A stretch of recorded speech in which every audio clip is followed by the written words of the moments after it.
A mis compañeros desaparecidos, ahora, ahora, ahora.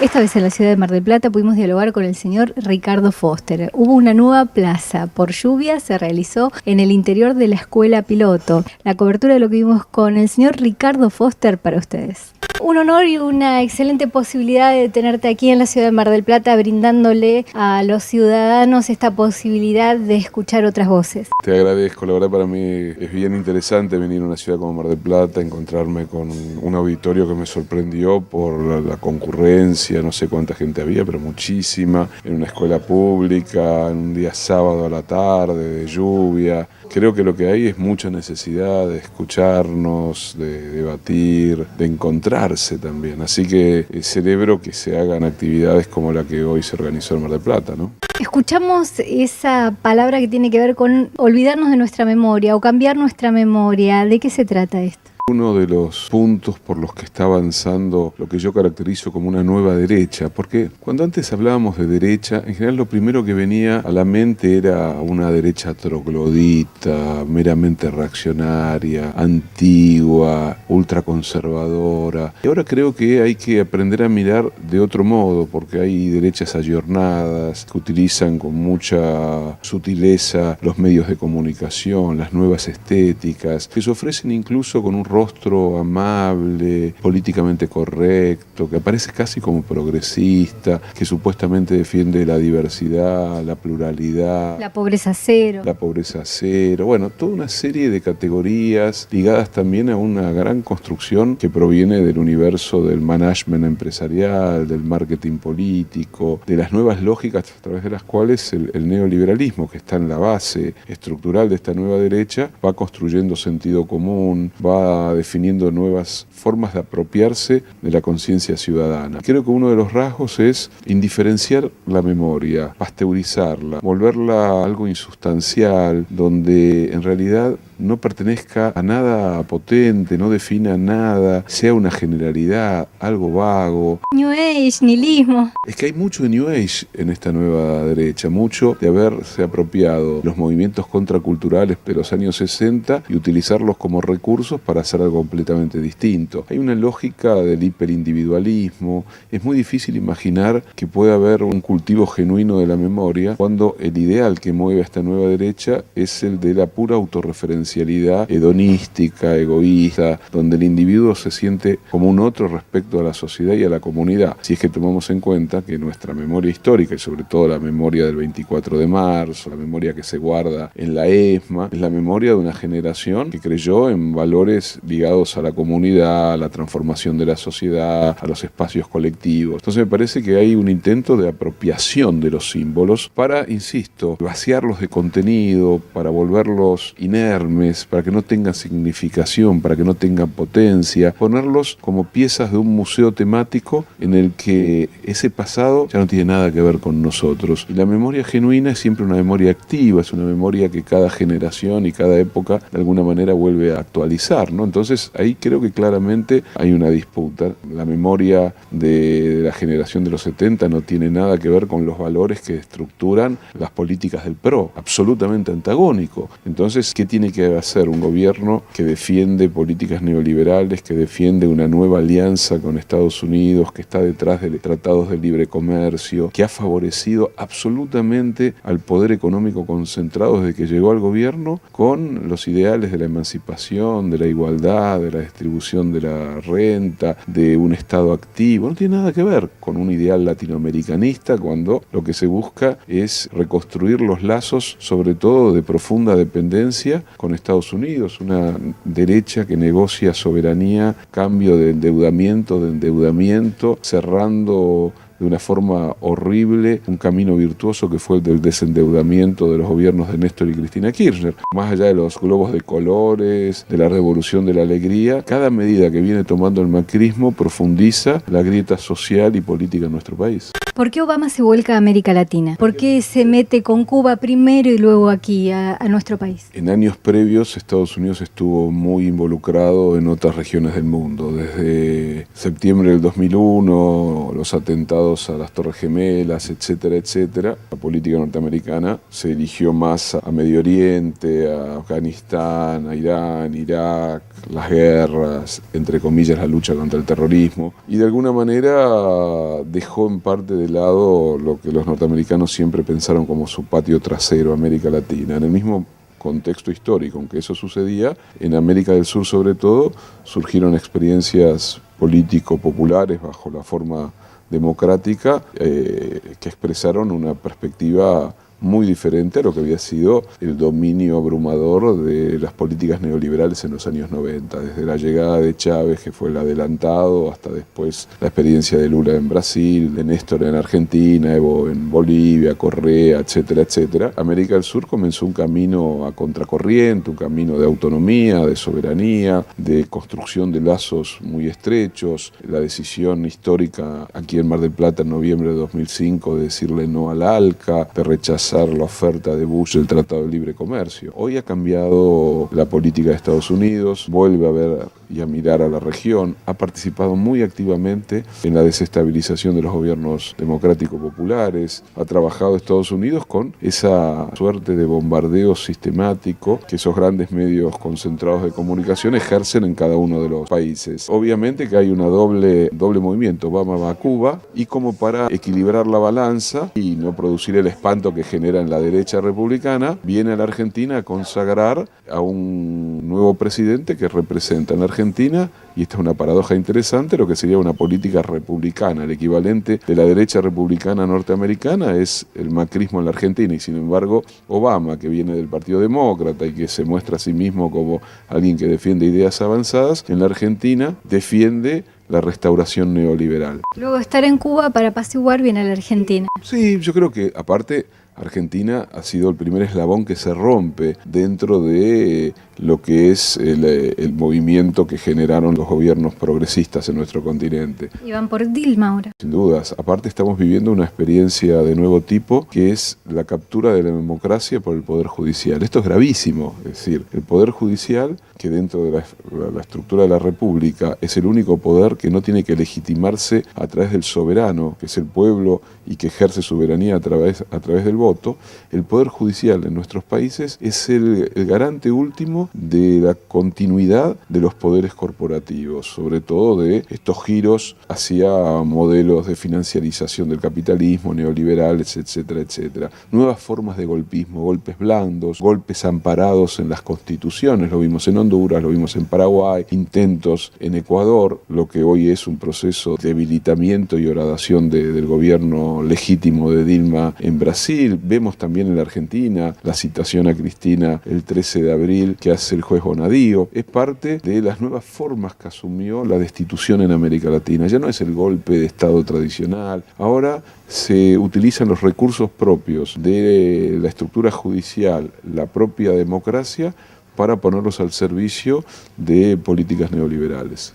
Como dijo el Papa, un revanchismo que no vivía desde el 55. Muchas de las construcciones mediáticas que hoy proliferan en la Argentina y de los nuevos mitos negativos que vuelven a circular por determinados sectores de la sociedad sean casi un calco de lo mismo que se decía en el 55, que se decía de Perón, que se había dicho de Evita. La verdad que el discurso del odio, del resentimiento, del revanchismo es un discurso que se encapsula en el tiempo y reaparece cada tanto, sobre todo cuando surge algún proyecto político que defiende los intereses de las amplias mayorías frente a lo que en la Argentina ha sido siempre el poder de esas minorías que han manejado la renta agraria, la renta financiera, la renta industrial y que quieren seguir siendo los dueños de todo. Hoy tenemos una situación inédita. Por primera vez en nuestra historia, y yo creo que es un ejemplo casi inédito a nivel mundial, los gerentes de las grandes multinacionales, de los grandes bancos, hoy son ministros, secretarios de Estado, directores, y están de los dos lados del mostrador. Esto es inaudito, nunca había sucedido. Siempre habían utilizado mediaciones. Hoy están allí, está el gerente de la Shell, del General Motors, gente que viene del JP Morgan, del Deutsche Bank,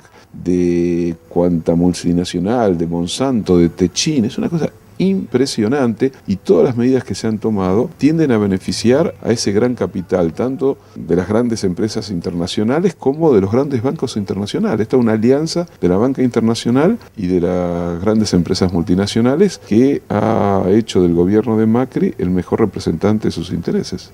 ¿La seguridad norteamericana depende de la homogeneidad neoliberal en América Latina?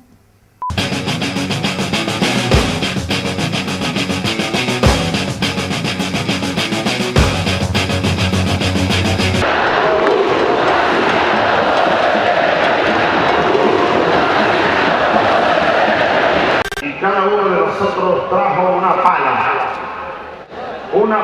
de enterrador, porque aquí en Mar del Plata está la tumba del Alca.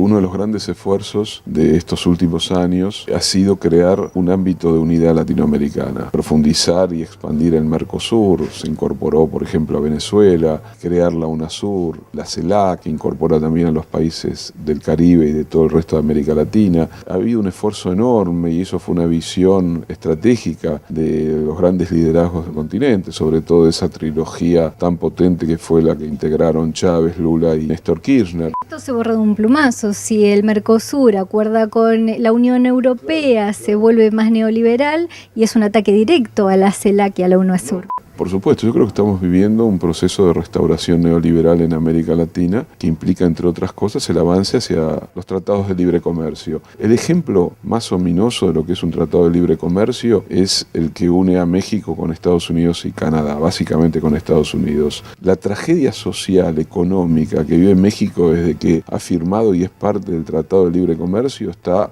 a la vista de cualquiera que conozca a México, que conozca lo que está sucediendo a nivel social, económico, e incluyendo también la tragedia del narcotráfico y de una guerra fallida que ahora la quieren trasladar también a América del Sur y sobre todo a la Argentina. Ya está instalada en Colombia, por supuesto. Los acuerdos con Estados Unidos han sido siempre desparejos para la Argentina. México, Colombia y Perú, los tres narcoestados que serían socios de este Tratado de Libre Comercio. La DEA, que es una industria de expansión del narcotráfico, en verdad. La DEA ha funcionado de una manera oscurísima en América Latina, pero me parece que también es importante comprender que los tratados de libre comercio generan una corrosión de la producción agraria, de la producción industrial de nuestros países. Y algo que hay que recordar, la Argentina tiene un déficit de más de 5.000 millones de dólares en la balanza comercial con los Estados Unidos por un motivo muy sencillo. A Estados Unidos no le interesa la Argentina como exportador ni siquiera de productos agrarios, porque Estados Unidos es un país productor de bienes primarios agrícolas. Y Argentina siempre ha tenido una dificultad, por eso la dificultad de venderle hasta limones a Estados Unidos. Y por supuesto no le vamos a vender bienes industriales, valor agregado a los Estados Unidos. Con lo que el vínculo entre Argentina y Estados Unidos ha sido un vínculo complicado, histórico. Nunca fue, salvo en los momentos donde gobernó el país un dispositivo militar, el golpismo de los 60, 70, con la doctrina de seguridad nacional y la Guerra Fría, donde las Fuerzas Armadas de nuestro país prácticamente se convirtieron en un apéndice del poder norteamericano. La verdad que la Argentina no encuentra nada favorable en ese vínculo. Eso no significa que no haya vínculos comerciales, como siempre ha habido con Estados Unidos, pero una alianza estratégica a la Argentina le significa lo que el proyecto del macrismo quiere instalar, que es generar un país agroindustrial exportador, pero de industria agrícola, ligado a bienes primarios y no mucho más. Eso implica la exclusión de millones de hombres y mujeres que no tienen lugar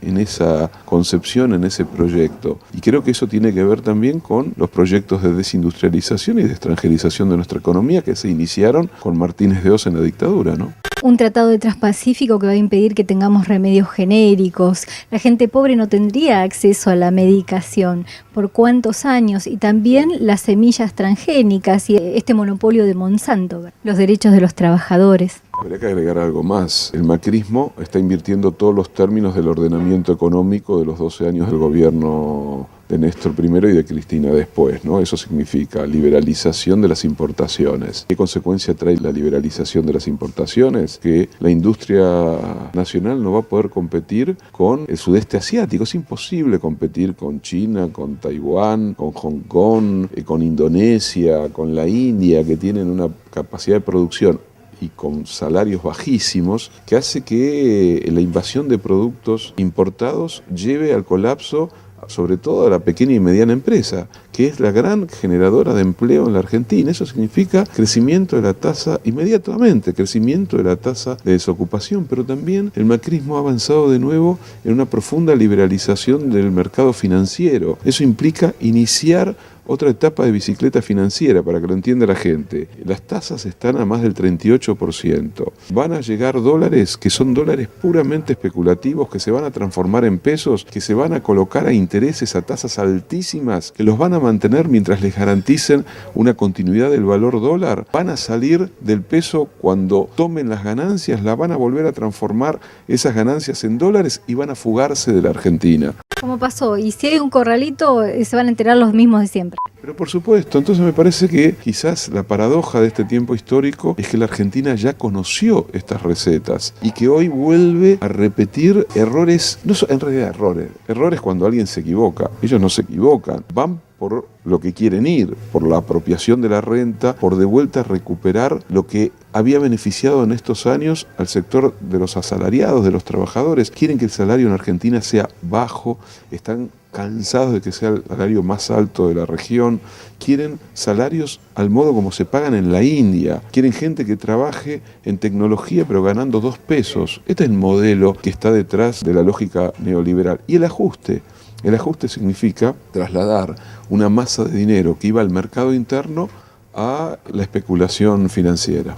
¿Cuál es el precio de ser socios de Estados Unidos, de ser aliados universales? En un mundo que ya no es unipolar, la estrategia de un país que no es un país poderoso, que es un país que trabajosamente se va reconstruyendo, debe ser siempre la diversificación. La estrategia de la Argentina en los últimos años fue ir hacia China, ir hacia Rusia, también ir hacia Europa, también comerciar con Estados Unidos, privilegiar por supuesto su relación comercial con América Latina y sobre todo con el gran socio de la Argentina que es Brasil, que hoy está atravesando por un momento económico muy complicado que también afecta a la Argentina. Entonces, lejos de ir hacia esa concepción pluralista de las relaciones internacionales, a una relación multipolar y no unipolar, la Argentina vuelve hacia una dependencia para nada beneficiosa para la Argentina con los Estados Unidos. En el pasado no fue buena, no va a ser buena en el presente. El riesgo incluso de atentados terroristas. Si a eso se le agrega que vamos a comprometernos con el papel de gendarme de Estados Unidos a nivel mundial y en su lucha contra el terrorismo y por otro lado contra el narcotráfico, la Argentina puede volver a ser parte de una historia que no le corresponde, no le compete. La guerra de Estados Unidos en el Medio Oriente es una guerra que no tiene que ver con la Argentina, que genera un nivel de barbarie